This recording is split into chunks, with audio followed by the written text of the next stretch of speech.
Assalamualaikum warahmatullahi wabarakatuh. Kembali lagi kita berjumpa dalam pelajaran sejarah Indonesia. Dalam video kali ini kita akan melanjutkan pembahasan kita mengenai pertempuran Bandung Lautan Api, Puputan Margarana, dan pemberontakan atau pergolakan yang terjadi di Makassar yang diakibatkan oleh Raymond Westerling. Nah, dalam video sebelumnya kita sudah membahas mengenai pertempuran Medan Area, pertempuran Ambarawa, pertempuran Surabaya, peristiwa Merah Putih di Manado.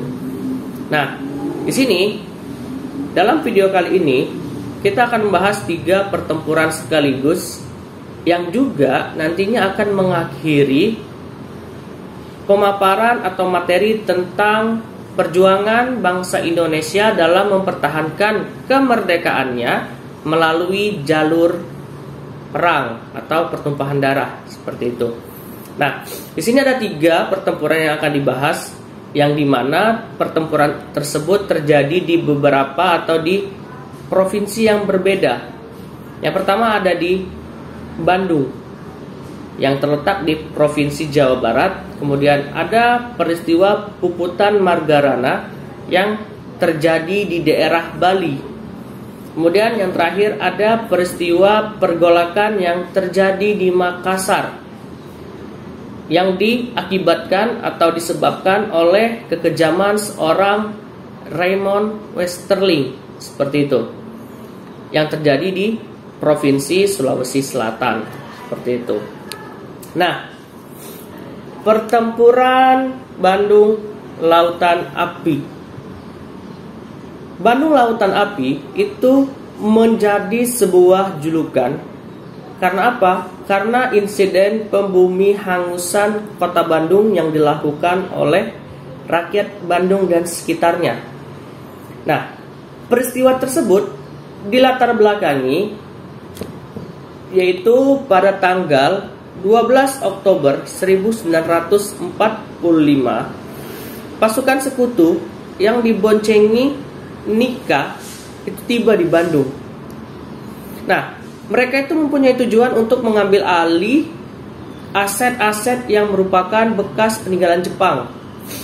Nah, pada saat yang bersamaan, TKR dan rakyat sedang melakukan pemindahan kekuasaan serta merebut senjata dan peralatan dari tangan tentara Jepang.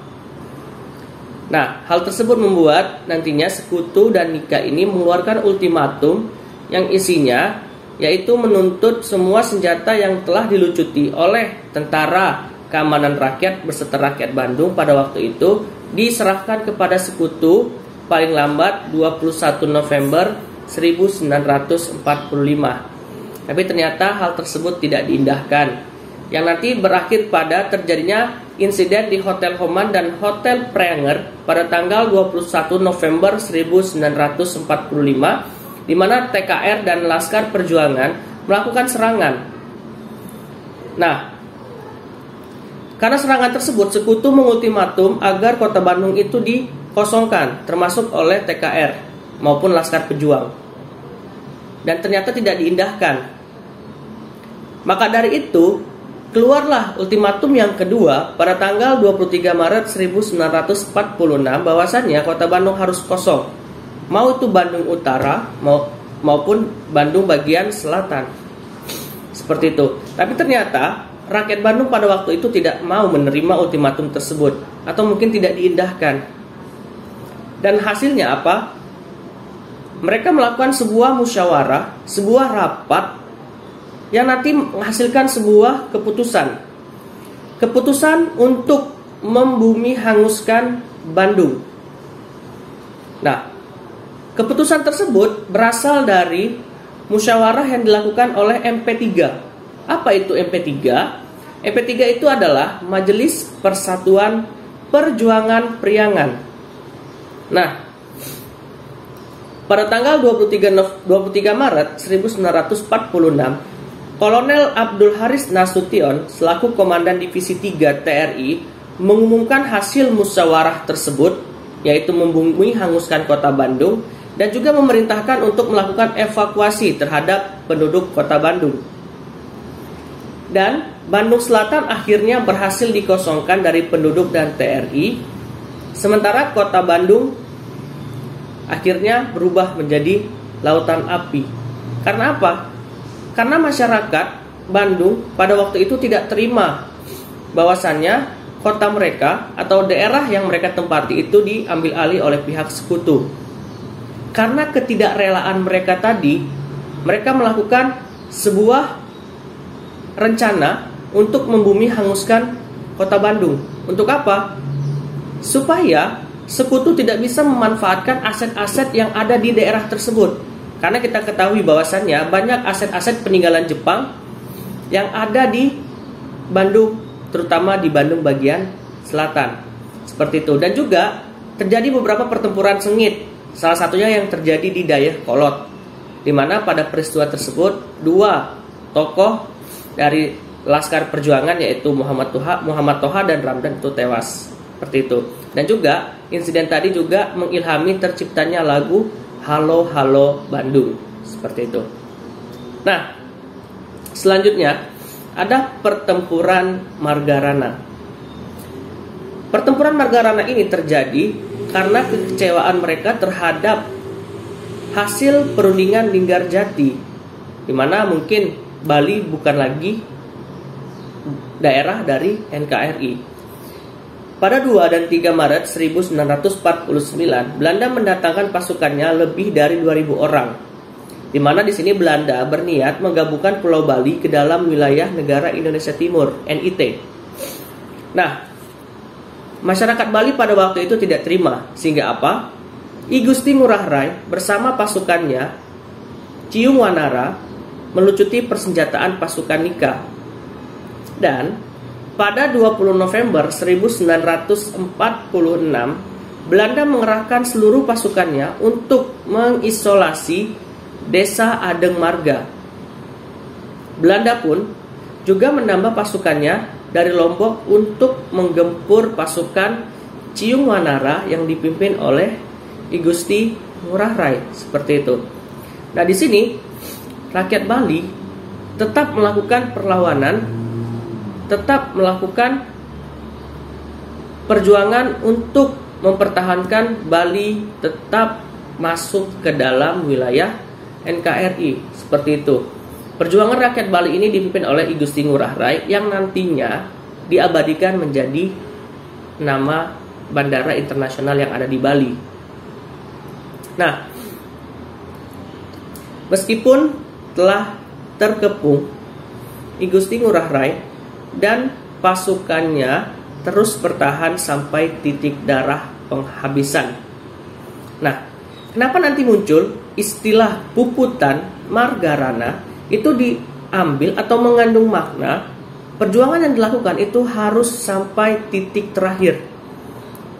Meskipun harus mengorbankan nyawa, mereka harus berjuang untuk mempertahankan daerah yang mereka duduki. Karena apa? Mereka tidak ingin daerah yang mereka kuasai itu diambil alih oleh sekutu. Karena apa? Karena Bali sudah menyatakan bahwasannya mereka ingin tetap bergabung ke dalam wilayah Negara Kesatuan Republik Indonesia.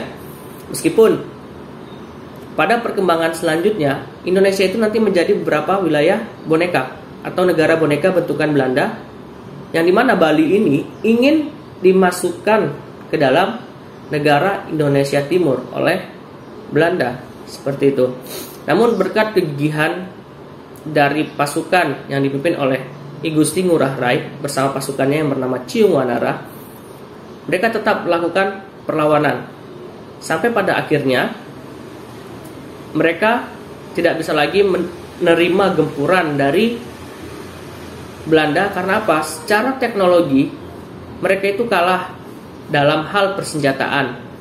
Masyarakat Bali kalah dalam hal strategi dan lain sebagainya.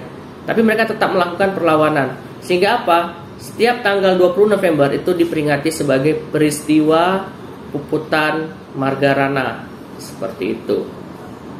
Nah, yang terakhir, pertempuran rakyat di Makassar.